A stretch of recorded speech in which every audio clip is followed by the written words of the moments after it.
Do you know that friend who always cancels at the last minute? Sorry, not feeling well again, or I'm exhausted, maybe next time? Everyone assumes they're avoiding you or just unreliable. But what if they're simply protecting their own calm and energy? If the thought of a quiet night at home wrapped in a blanket, soft lights, listening to music you love or watching something you enjoy makes you happier than a noisy party or a big group hangout, then you're in the right place. You're about to feel understood. Today, we're talking about the psychology behind people who love staying home. Others may call them boring or antisocial, but science shows they actually know how to recharge their energy in the smartest way. Here's the truth: outgoing people get energy from being around others. Conversation, laughter, and activity light them up. But quiet people, or anyone who prefers low-stimulation environments, even enjoyable social time slowly drains them. Their brains are more sensitive to external input, so spending too long around people leaves them tired.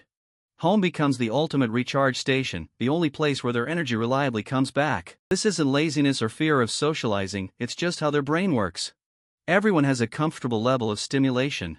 Too little feels boring, too much feels overwhelming. People who love staying home usually need less outside stimulation to feel good. Their inner world is already active and satisfying, so they seek quiet to stay balanced. It's biology, not an excuse. Staying home isn't only about being introverted. Home offers something rare: full control over your environment. No sudden loud noises, awkward small talk, or last-minute surprises. Temperature, lighting, music, even smells, you decide.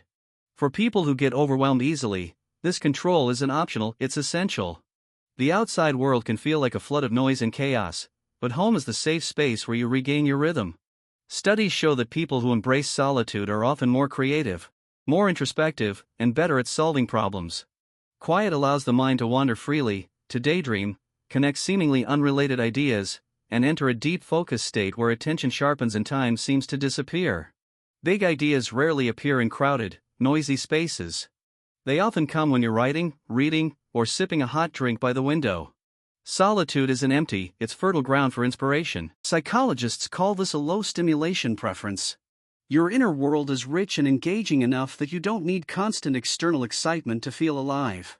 If you can say no to plans without guilt, look forward to a solo weekend, and choose rewatching something you love instead of chasing new experiences, you're not broken. You're built for depth over noise, calm over rush, authenticity over performance. So tell me in the comments, are you someone who truly recharges at home, or is it sometimes just an excuse?